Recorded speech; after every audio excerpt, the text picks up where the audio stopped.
नमस्ते। आज मैं फिफ्थ क्लास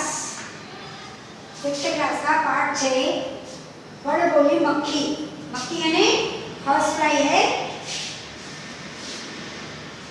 बड़ बोली मक्खी पार्ट 6। यहाँ पर ये पार्ट पढ़ा रही हूँ मैं आपको। किसी घने जंगल में एक खूंखार शेर रहता था। जंगल यानी फॉरेस्ट। वहाँ पर एक भयंकर शेर रहता था। जंगल के सभी जानवर उससे बहुत डरते थे। जंगल के जितने भी जानवर थे एनिमल्स थे वो पूरे उस शेर से डरते थे और उसे अपना राजा मानते थे। शेर को क्या है, जंगल का राजा यानी अपना राजा मानते थे। एक दिन वह भोजन करके अपनी गुफा के सामने आराम कर रहा था। एक दिन वो क्या कर रहा था, भोजन कर लिया यानी खाना खा लिया और अपने गुफा के सामने वो आराम कर रहा था। तभी एक मक्खी कहीं से उड़ती हुई वहाँ आई। तभी एक मक्खी यानी हाउस फ्लाई उड़ती हुई वहाँ पर आई। नींद में ही उसने अपना पंजा उठाया और मक्खी पर दे मारा। नींद में क्या करा वो मक्खी, पंजा उठाया, अपना पैर उठाया और वो मक्खी को मारा। मक्खी उड़कर दूर चली गई। मक्खी क्या करी, उड़कर दूर चली गई। लेकिन उसने थोड़ी देर बाद फिर शेर के कान के पास आकर भिनने शुरू कर दी।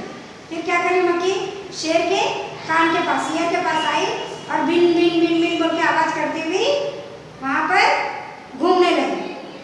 अब शेर को क्रोध आ गया, शेर को गुस्सा आ गया। क्रोध यानी गुस्सा। वह जोर से दहाड़ा, वो जोर से पुकारा, अरे दुष्ट दूर हट वरना तुझे जान से मार डालूंगा।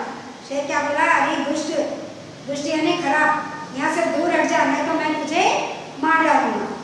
मक्खी ने कहा, छी छी, जंगल के राजा के मुंह से ऐसी बात शोभा नहीं देती। मक्खी क्या बोली, छी छी, जंगल का राजा हो गया ऐसी बात बोलते हैं, ये तुमको अच्छा नहीं लगता। यह सुनकर शेर का क्रोध और भी बढ़ गया। मक्खी जब ऐसे बोली तो शेर को और भी गुस्सा आ गया। वह घुराया, एक तो मुझे सोने नहीं देती, ऊपर से मुझसे जुबान लड़ाती है, चुप हो जा वरना। उन्हें क्या बोलता है, एक तो मुझे सोने नहीं दे रही, मक्खी को बोल रहा है शेर, एक तो मुझे सोने नहीं दे रही और दूसरा मेरे से तू बहस कर रही होकर शेर मक्खी से कहता है। Page number 29। मक्खी बोली, वरना क्या कर लोगे। मक्खी क्या बोली, वरना क्या कर लोगे तुम। शेर से मक्खी कहती है, तुमसे डर जाऊंगी, मैं दूसरे जानवरों की तरह डरपोक नहीं हूँ। मक्खी क्या बोलती, तुम शेर हो बोल के मैं तुमसे थोड़ी ना डरूंगी, मैं तुमसे डरती भी नहीं, मैं डरपोक नहीं हूँ, मैं तुमसे लड़ भी सकती हूँ। मक्खी क्या बोलती, मैं तुम्हारे से लड़ सकती हूँ, हिम्मत हो तो मुझसे लड़कर देख लो। शेर को वो चुनौती देती है और कहती है कि तुम्हारी को हिम्मत है तो मेरे से लड़कर देखो। यह सुनकर शेर आग बबूला हो गया। शेर ये बात सुना और सुनकर क्या हो गया, वो आग बबूला होना, गुस्सा होना। उसने बड़े जोर से अपने उस कान पर पंजा मारा जहाँ मक्खी बैठी हुई थी। जहाँ मक्खी कान पर बैठी हुई थी, ईयर पर बैठी हुई थी, जोर से क्या है, पंजा मारा। पंजा मारा तो उसका कान छिल गया। किसका, शेर का। मक्खी तो उड़ गई लेकिन उसका कान छिल गया।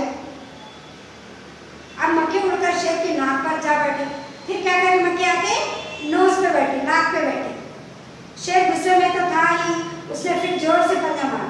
शेर गुस्से में था, फिर जोर से पंजा मारा। पंजा मारते उसकी नाक भी छिल गई यानी खून निकलने लगा उसे। मक्खी फिर उड़ गई। इस बार शेर की नाक छिल गई। मक्खी तो उड़ गई लेकिन उसकी नाक छिल गई। मक्खी कभी शेर के गाल पर जा बैठती, कभी गर्दन पर और कभी माथे पर। शेर उसे मारने के लिए पंजा मारता जाता और अपने आप को घायल करता जाता। इस तरह मक्खी बैठते जाती और शेर पंजा मारते जाता। जहाँ मक्खी बैठते रहती वहाँ पर वो शेर पंजा मारते रहता। इस तरह वो अपने आप को वो घायल कर लिया। घायल यानी जख्मी हो गया।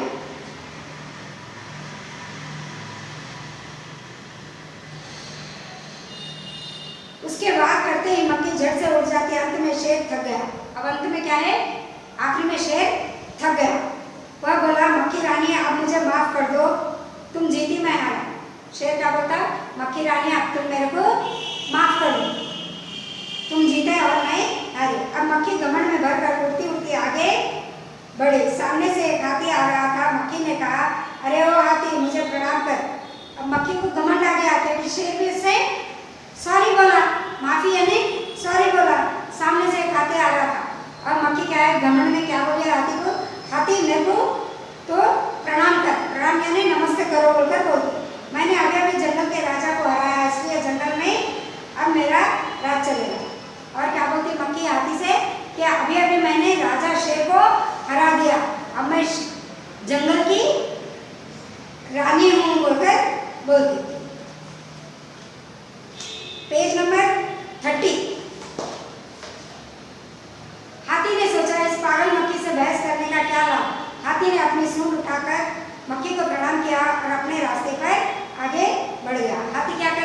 अब ये मक्खी से कौन बहस कर लेना बोलकर वो सूंड उठाकर उसको प्रणाम करा, नमस्ते कर दिया और वहां से चला गया।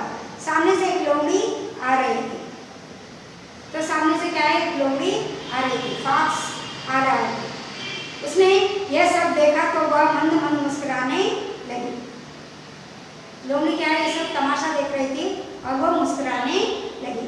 उसके मुस्कुराते देख मक्खी ने लोमड़ी से कहा, अरे लोमड़ी चल मुझे प्रणाम कर, तूने देखा नहीं मैंने अभी अभी जंगल के राजा शेर और विशालकाय हाथी को हराया।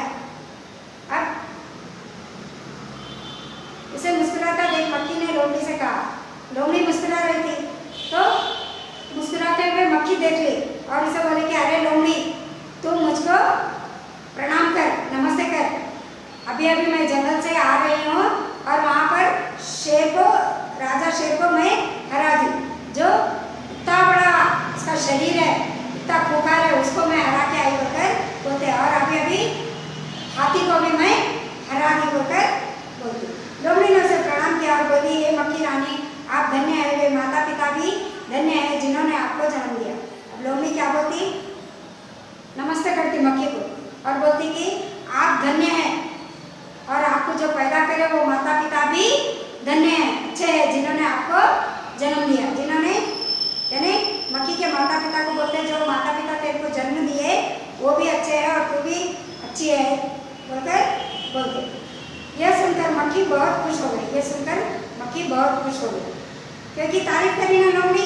तब लोमड़ी बोली, मक्खी रानी उधर देखो वह मकड़ी दिखाई दे रही है ना, वह आपको बुरा भला कह रही थी, क्या आप उसकी खबर नहीं लोगी। अब लोमड़ी क्या बोलती मक्खी को, उधर देखो उधर मकड़ी है, मकड़ी बोले तो स्पाइडर, स्पाइडर है, तुमको भला बुरा कह रही है, इसलिए तुम जाके उसकी खबर लो बोलकर लोमड़ी कहती है। यह सुनते ही मक्खी को गुस्सा आ गया, वह बोली, इस मकड़ी को तो मैं अभी मजा चखाती हूँ।